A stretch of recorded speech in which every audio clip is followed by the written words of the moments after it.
What do you got for us today? This bottle looks purty. Yeah, so it's pretty cool, this bottle. I really like what they did with this. This is Penelope right here. Good old Penelope. And what I like about it is that they call it the Cigar Sessions, and this is their first chapter in this. But what do you see here when you look at it?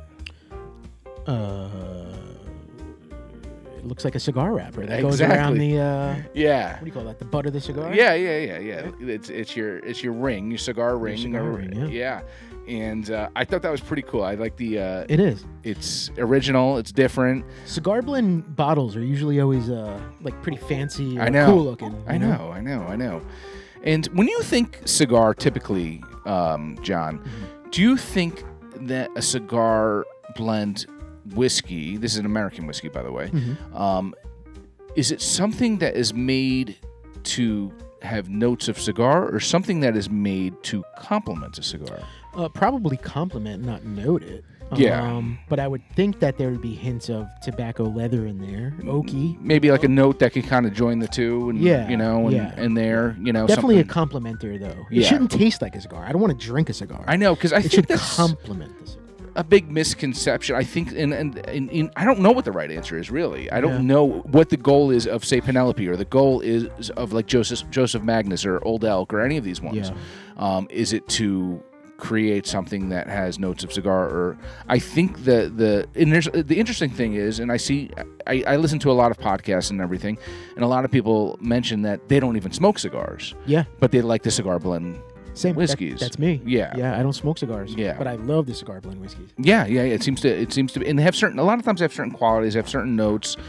Some, they may include certain finishes and whatever that, might be like, I think one of my favorite is Joseph Magnus, and yours too as well. Their cigar blend, it's just got great flavor to it. Yep. And I don't need a cigar to have it, but I've had a cigar and had it, and it's pretty good too, both ways. So, but then again, when you're having a cigar sometimes, depends how much of a cigar aficionado you are, you may want to not have. I see sometimes cigar reviews where someone is like, I'm just having water, and that's it. Because I want to be able to tell you the notes I'm getting on this cigar. Okay. Is it creamy? Is it coffee? Is it notes of cinnamon or I didn't know cocoa? cigars had notes like that. Yeah. Certain sweetness, everything like that. So, but I guess just on a normal night, you're hanging out, it's why not try it out, see how it is. If you're not like trying Become to an find those alcoholic, notes. get some cancer. Absolutely. Yeah. That's great. Penelope Cigar Sessions, Chapter 1, brings together master cigar and whiskey blenders, uniting their crafts to create the ultimate pairing for medium-bodied cigars. Okay. So when it comes to cigars, by the way, there's lighter ones, there's medium, and then you have your darker ones and stuff. So so just to give you, a little education on that. 100% American single malt and American light whiskey elevates the cigar experience with its rich, balanced character. Experience innovation and passion in every sip. Well, we certainly will try to. And this one's coming in at 50.5% alcohol, 101 proof. 101. Okay. 101. Let's see, Johnny. Excited. Yeah. All right. Did I give you too much? Well, it's the first one. So. Never too much, sure. Until the end. Until we're done. Yeah, and you're like, oh, dude, I can't have it anymore. I'm gonna sleep on your couch. All right. There we go. Okay, first I want to look at this color, actually, John. Yeah, it's light. It's lighter than I would think for like a cigar blend. It's like a nice tea. Yeah, but not like extremely light, but it's still lighter. Like I would think that, with all that's going on to make this blend, that you might see a little bit darker notes, but the proof is in the pudding and how it smells and tastes and all that fun stuff. So I guess we'll see. Yeah, I mean, viscosity wise, not super viscous. No. Yeah. All right, but I see some legs there, but let's get this nose. We get a good sniff before that. All right. I mean, I'm getting those typical bourbon notes. I'm kind of getting that corn. I'm getting like that. I'm gonna say candy corn. Okay. Sweet sugar. I'm getting like berry-ish. A little berry. A little berry. Like what kind of berry in particular? I mean, is there something that you... Schnozberry? No, but is it like a blueberry, Dingle? strawberry, lingonberry, elderberry? Like a blackberry, raspberry, like a sweet... Okay. I'll go blackberry, like a blackberry. Blackberry. I'll put that down. I don't know if I'm getting that, but I'll put it down still. I'm getting spice, though. I'm definitely getting some spice to 100%. it. Kind of like a clove, maybe. There's something else that I'm just not. You getting clove at all? A little black pepper, maybe? Yeah, a little bit. Maybe a little black pepper.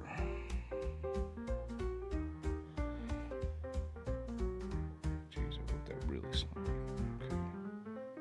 Okay. It doesn't smell like your typical cigar blend. Like, No. I don't smell the leather, the tobacco. No. It does smell oaky. I think it smells a little oaky. I'm kind of getting that malt. Okay. Single.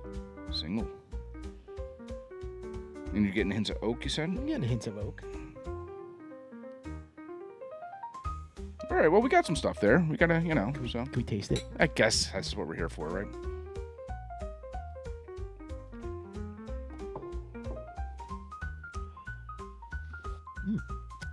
Okay. All right. Get a little of that Kentucky Hug. Let me do another one before I assess, because this has been my first drink in a while. Yes. I was a little under the weather, Oh, yeah? and I haven't had... No, you haven't been having much.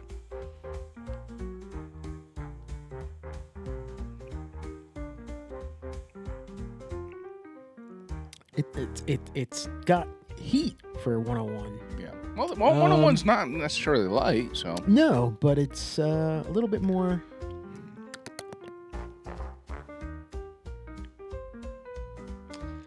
I'm tasting more fruit, though. Okay. I'm tasting more sweet. I'm tasting grapes. Yeah. I'm tasting Grapes. pear. Like, I'm tasting fruit to me. I'm I'm just getting... going to say fruit. I'm tasting fruit. So I don't want to say that I'm getting like a caramel or molasses or anything like that, but No. you know what I am getting? I'm getting like that state before caramel. I'm getting like a simple syrup, I feel like, Okay. Like a sugar water. Yeah, but like a little thicker than that, just something, because it is sweet, but it's not as flavorful, like I'm getting like a caramel or a molasses No. or anything. I am getting coming out a little bit like a cinnamon taste. Maybe that's the black pepper, the spice nose we were smelling. Yeah. So hints of cinnamon. You're getting. I like the taste, but the taste drops off really fast. Yeah. It goes away, but that heat stays on your tongue. I know. I'm gonna let you know, because I've had this. I had it before, and I hadn't something I wanted to say on the podcast when I did try it initially. And Do a little water with it. yeah, Hold that thought. I'm not gonna say it now. Yeah, I'd rather we finish what we're talking about here first.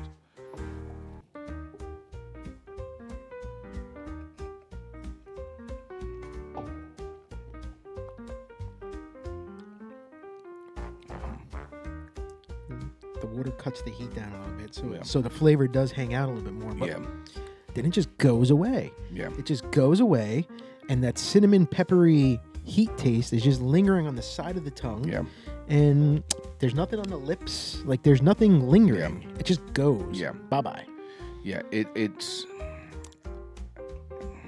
hard to explain. I'm getting something there. I don't know if it's a nutty kind of taste or like an almond or something. There is something there. There's like a graham cracker type of... I could say that. Maybe a little graham cracker. Okay.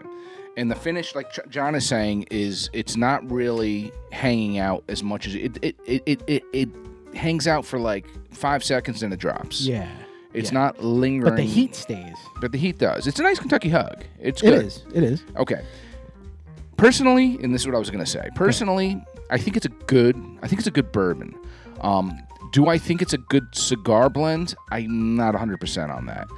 I can drink this normally and just say, like, I'd compared to like maybe some other Penelope bourbons or whatever, like the Weeder or something, where it's a good, sipper. You can just hang with it and just sip on it. But when I want cigar blend stuff, I kind of need some more of those deep notes. Yeah. And I'm not necessarily getting that with this. Yeah, I agree. But it's like I said, it's cool to have, and and if I saw Chapter 2 come out, whenever that does come out, and they do a different series on this, I would absolutely buy it, because I'm curious. I want to see what it's about. What's the price range on this? $89, I think. It's for Penelope on a special blend like that. It's not too bad. Think about your Rios. Think about and I would almost put this as up there with those, as far as special blends go. Your Havanas, your Rios. Did you find this around here, or did you go elsewhere for this? Like, is this out? This and about? particular one that we're having right now. We're in Jersey, right? Obviously. I found it in Jersey. Yes, on my way up to the lake. So you found it out and about. Yes. Okay. So this could be somewhere. Oh yeah, absolutely. Okay. Yeah. I found it. There's one store I stop at on the way to the lake house. Their high-end bottles are ridiculously priced, but they always have Penelope on the shelf, not behind the glass, and they always have like a surprise like this. I've gotten other ones from there too, like the American light whiskey, the light whiskey one, whatever that one is, which was a little harder to find, but they had it on the shelf, and so. So where do you compare this with your other cigar blends? Your Joey Mags, your Old Elk, your what else have we done? Yeah, and even Old Elks, we're going to be doing the Old Elk soon, maybe on the next podcast. Okay. And I believe we did even a Good Times. We had a cigar blend. Yeah. Yeah, it's back of the line kind of. Because I agree with your what you said. It's not, to me, it's not a true.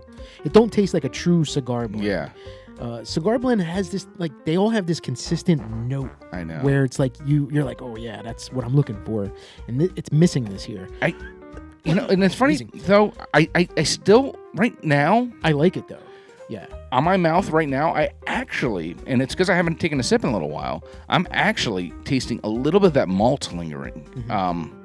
Like almost like you would get kind of like in a scotchy kind of single malt or something. No, I kind of get a little bit of that linger there. Here's the thing, and we're being a little critical with this because we've had quite a few cigar blends, but we're not smoking a cigar right now. Right. We're not having it with it, so it could be a different story if we're having a cigar with it. And we might be like, this is freaking amazing with it, I'm comparing it because it's called a cigar blend to the other cigar blends, but as a whiskey in itself, I really like it. I like the notes. Yes. I wish they hung out a little bit more, but I like the notes. Yeah, I mean, for the price, I don't think it is. That's more of a $65 bottle. I would even say $49. I would think. It's got a cool label. That's what draws you to it. Kudos to them for doing that. Yes. But I don't know. I think I need more of those deeper notes. Yeah. And back to what I was saying about the Old Elk too, which I'll talk about when we have the other one.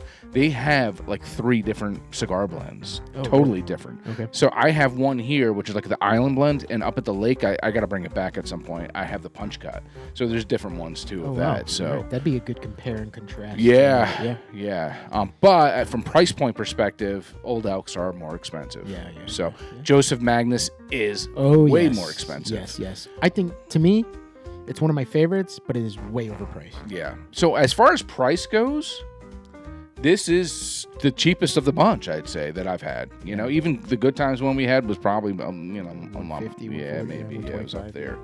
Mm-hmm. So this is, it's, hey, whatever.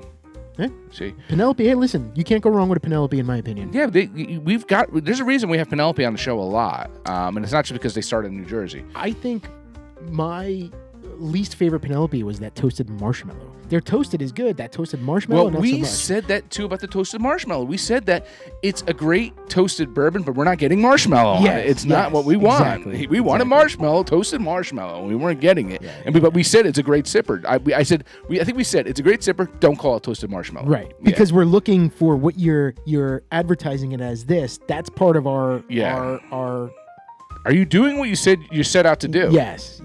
And yeah, I don't know, but like I said, great sipper. Yeah, It no, just yeah. Hey, Hey, Penelope, it's still good stuff. it is. You're still doing good things. Yes. We appreciate you. Cheers to Cheers. that. All right. Cheers.